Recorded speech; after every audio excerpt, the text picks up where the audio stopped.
Assalamualaikum warahmatullahi wabarakatuh. Perkenalkan, saya Lia Nurmala, kelas 21C, PJJ, NIM saya 2115302130, Universitas Fort de Kock, Bukit Tinggi. Dosen pengampu mata kuliah biokimia ini adalah Ibu Febriniwati Rifdi, SSITM Biomed. Pada kali ini saya akan menjelaskan menstruasi biokimia, siklus menstruasi normal dan gangguannya. Pembahasannya terdiri dari pengertian menstruasi, siklus menstruasi, tanda dan gejala menstruasi, serta gangguan menstruasi. Pengertiannya adalah pelepasan dinding rahim endometrium yang disertai dengan perdarahan dan yang terjadi setiap bulannya kecuali pada saat kehamilan. Menstruasi yang terjadi setiap bulan secara terus-menerus disebut sebagai siklus menstruasi. Menstruasi biasanya terjadi pada usia 11 tahun dan berlangsung hingga menopause sekitar usia 45 sampai 55 tahun. Normalnya menstruasi berlangsung selama 3 sampai 7 hari.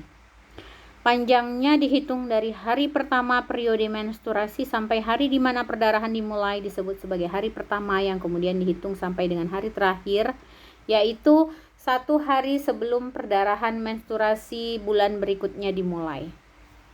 Siklus menstruasi manusia ada 2 fase, yaitu follicular fase sama fase luteal. Ini penjelasannya. Klasifikasi siklus menstruasi normal yaitu ada 2 siklus. Fase pada saat menstruasi siklus fase folikuler terjadi pelepasan hormon estrogen dan LH. Lalu pada saat luteal fase itu ada progesteron. Ini yang terjadi pada indung telur. Yang ini terjadi pada rahim, endometrial siklus. Pada hormon tadi yang dibahas yaitu ada 4 hormon yang berperan pada saat menstruasi. Siklus ovarium, ada indung telur terdiri dari bagan-bagan yang seperti di bawah ini. Siklus folikuler itu terjadi pada saat oosit primer dewasa dikelilingi folikel, lalu siklus ovulasinya, sel telurnya menjadi follicle de Graaff, terus siklus lutealnya lanjutannya adalah corpus luteum terus berdegenerasi. Tahap folikel rata-rata 10 sampai 14 hari, yaitu produksi ovum terjadi pada rongga yang kecil sekali dalam ovarium yang disebut folikel. Pembesaran folikel menghasilkan estrogen atau estradiol yang menyebabkan uterus siap untuk implantasi embrio. Uterus lapisannya menebal seperti bagan di bawah ini. Oke. Hari yang kedua adalah ovulasi, terjadi 1 hari, membesar dan memecahkan dinding ovarium. Ovum dilepaskan ke saluran telur tuba falopi, biasanya hanya 1 dilepaskan pada 1 saat. Yang ketiga adalah tahap luteal, lamanya rata-rata 10 sampai 14 hari. Jaringan kuning mengisi folikel setelah ovulasi disebut corpus luteum. Badan kuning mengeluarkan hormon progesteron yang memelihara ketebalan uterus jika kehamilan itu terjadi. Oke, lanjut. Ini adalah siklus rahimnya. Menstrual fase, proliferatif fase, secretory fase. Fase menstruasi itu disebut desquamasi. Fase degenerasi sama fase prahaid, sekresi, terjadi peluruhan. Fase menstrual desquamasi, suatu rangkaian perubahan siklus yang terjadi pada endometrium uterus setiap bulannya sebagai respon terhadap perubahan kadar plasma hormon-hormon ovarium. Fase menstrual hari ke-1 sampai ke-5. Pada tahap ini uterus menebal semua kecuali bagian terdalam endometrium. Stratum fungsionalis dilepaskan dari dan keluar melalui vagina.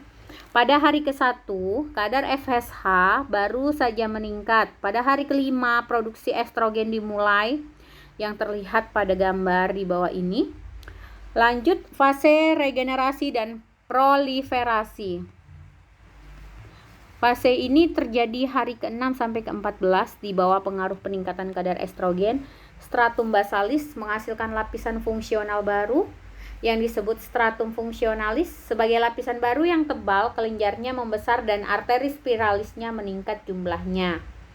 Fase Freyheit atau disebut sekretori. Progesteron dari korpus luteum bekerja pada endometrium menyebabkan arteri spiralis memanjang dan memilin secara kuat dan mengubah stratum fungsionalis ke suatu mukosa sekretori. Kelenjar uterus membesar, memilin, dan mulai mensekresi nutrisi glikoprotein ke dalam rongga uterus. Hal ini juga distimulasi oleh progesteron. Apakah tujuan dari perubahan-perubahan ini? Fase Freyheit sekretori tadi, bila kadar progesteron turun, misalnya implantasi tidak terjadi, arteri spiralis tegang dan spasme. Pada keadaan ini, sel-sel endometrium menolak oksigen dan nutrien sehingga menyebabkan sel-sel itu mati. Arteri spiralis berkonstriksi suatu saat akhir dan kemudian tiba-tiba membuka lebar, darah deras mengalir dan memenuhinya yang menyebabkan kapilar luruh dan siklus uterus kembali ke hari 1. Yang berperan pada saat menstruasi itu terdapat hormon dari hipotalamus ke GnRH hormon, terus diproduksi oleh pituitari, memproduksi LH dan FSH di ovarium. Lalu keluarlah progesteron sama estrogen pada saat haid. Menstruasi adalah suatu indikator eksternal peristiwa ovarium yang dikendalikan oleh sumbu hipotalamus hipofisis. Peristiwa kunci pada siklus ovarium, pertumbuhan folikuler hari pertama sampai hari ke-12. Yang kedua itu terjadi ovulasi. Yang ketiga itu terjadi luteal, yang mana hormon dikeluarkan adalah progesteron dan estradiol. Regresi luteal, faktor yang mempengaruhi menstruasi selain faktor hormonal, yaitu faktor enzim, faktor vaskular, dan faktor prostaglandin.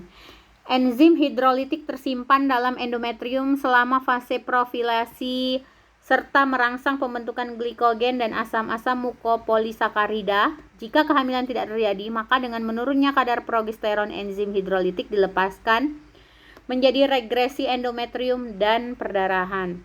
Faktor enzim dengan regresi endometrium yang timbul dalam vena-vena serta saluran-saluran yang menghubungkannya dengan arteri.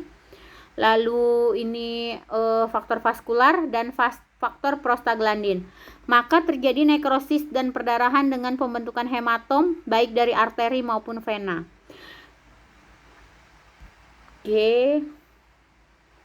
Karakteristik arteri spiralis itu seperti ini pada saat melebar tadi. Keadaan pembuluh darahnya pada akhir fase luteal, produksi steroid turun, hilang bengkak dan jaringan endometrial luruh bertahap, arteri spiralis menjadi sangat melingkar-lingkar.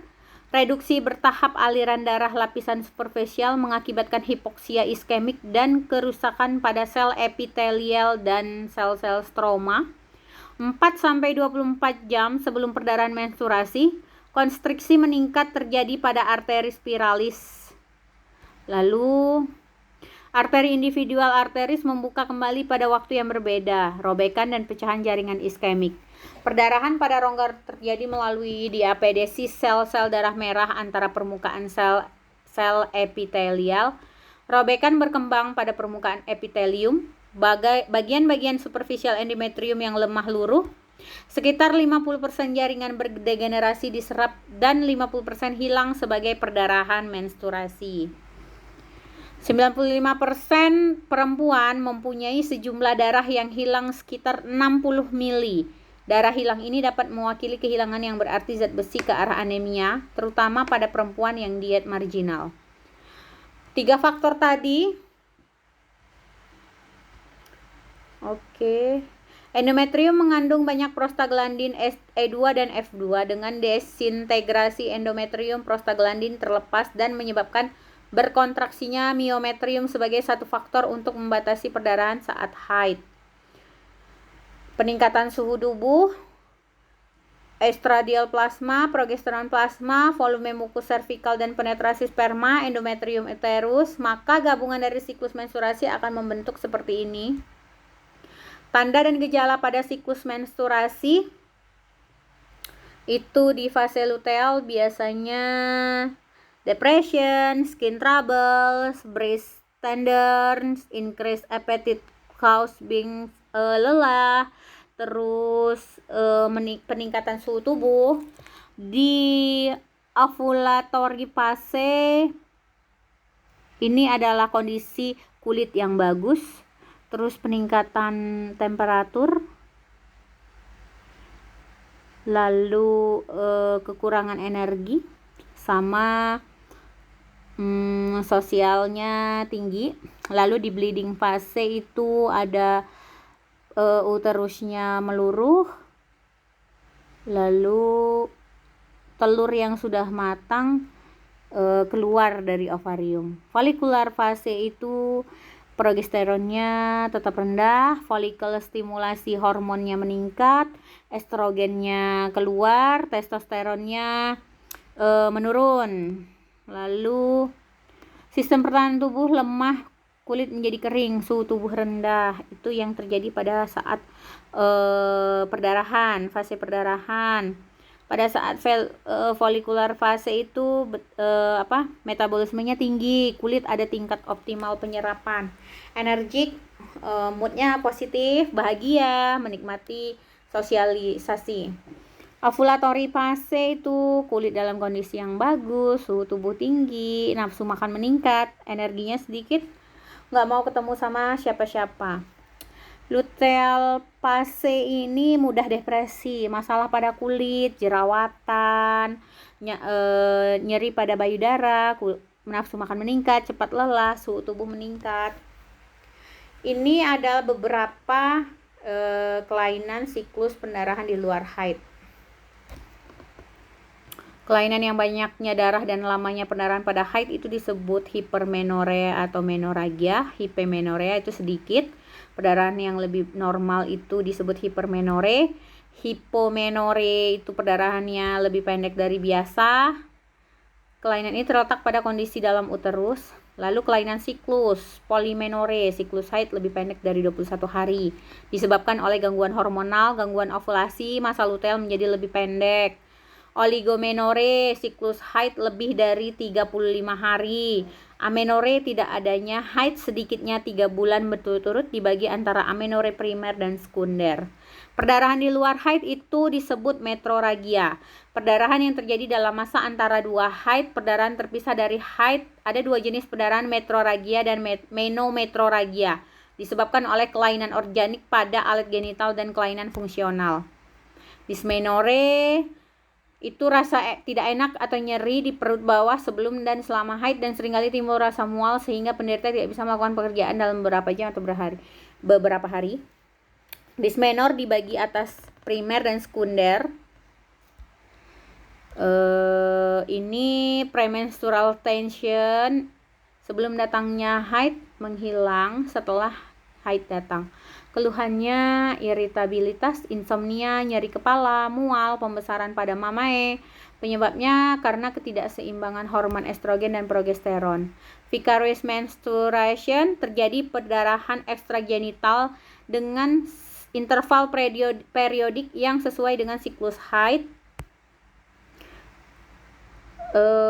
Michelsmers dan perdarahan ovulasi. Nyeri antara haid terjadi pada siklus ovulasi. Rasa nyeri terjadi dalam beberapa jam disertai dengan perdarahan dan atau tidak disertai mual muntah. Adanya sekret berwarna coklat atau perdarahan seperti kasus haid. Mastalgia itu rasa nyeri dan pembesaran mame sebelum haid. Sebabnya edema dan hipereremi karena peningkatan relatif dari kadar hormon wanita. Oke, sekian pembahasan dari saya. Ini saya putar. Untuk memahami proses produksi telur, Mari kita lihat beberapa organ reproduksi wanita atau alat kelamin wanita. Ini adalah uterus atau rahim, tuba falopi, ovarium atau indung telur, vagina atau mulut rahim. Mari kita perbesar ovarium untuk melihat perkembangan telur. Kita bisa melihat dalam ovarium di sebelah kiri, gambar berwarna ungu adalah sel telur yang sedang berkembang. Semenjak dilahirkan, seluruh sel telur yang dimiliki wanita tersimpan di dalam ovarium dalam keadaan tak berkembang. Sebulan sekali, perintah hormonal dari otak memerintahkan ovarium untuk memproduksi folikel, di mana folikel yang dominan akan melepaskan sel telur dewasa untuk pembuahan. Lihat folikel yang berkembang dalam ovarium ini. Folikel adalah kumpulan sel yang mengelilingi telur dan menyuburkannya. Pada masa ini, selaput rongga rahim menebal untuk persiapan pertumbuhan sel telur yang telah dibuahi untuk menjadi janin atau jabang bayi. Selain itu, ovarium menghasilkan hormon estrogen dan hormon progesteron. Bila kadar estrogen mencapai puncaknya, maka hormon ini akan memberi umpan balik ke kelenjar di otak untuk melepaskan atau menyetop LH. Untuk menyiapkan telur untuk pembuahan, FSH mulai membagi materi genetiknya. Ini tanda dimulainya siklus reproduksi. Folikel kemudian melepaskan hormon estrogen yang membuat lapisan uterus dapat menerima telur yang telah dibuahi. Dalam perjalanannya menuju uterus, ada dua hal yang dapat terjadi pada telur: dibuahi oleh sperma atau tidak. Jika terbuahi, biasanya terjadi di tuba falopi. Dari situ telur menuju uterus dan tertanam dalam dinding lapisan uterus untuk menyuburkan dirinya. Jika telur tidak dibuahi dalam waktu 24 jam setelah keluar dari ovarium, ia berhenti berkembang dan hancur sebelum mencapai uterus. Sebagai gantinya, uterus mengeluarkan lapisannya dalam bentuk menstruasi selama 4-5 hari. Siklus reproduksi. Siklus reproduksi berkisar antara 21 hingga 40 hari. Hanya sekitar 10 hingga 15% wanita yang memiliki siklus 28 hari. Menghitung siklus reproduksi dapat dilakukan dengan membuat catatan pada kalender. Dengan demikian, masa subur dapat diketahui. Hal ini sangat berguna untuk menentukan kapan masa subur dan ovulasi terjadi. Setiap bulan pada hari kelima siklus reproduksi, selaput rongga rahim mulai tumbuh dan menebal, sebagai persiapan terhadap kemungkinan terjadinya kehamilan. Pada sekitar hari ke-14, terjadi proses pelepasan telur dari ovarium atau ovulasi. Sel telur ini masuk ke dalam salah satu saluran falopi. Dan jika saat ini ada sperma yang masuk, maka terjadilah pembuahan. Jika terjadi pembuahan, sel telur yang telah dibuahi akan masuk ke rahim dan tumbuh menjadi janin. Pada sekitar hari ke-28, jika tidak terjadi pembuahan, lapisan rongga rahim meluruh dan terjadi siklus menstruasi berikutnya. Pembuahan.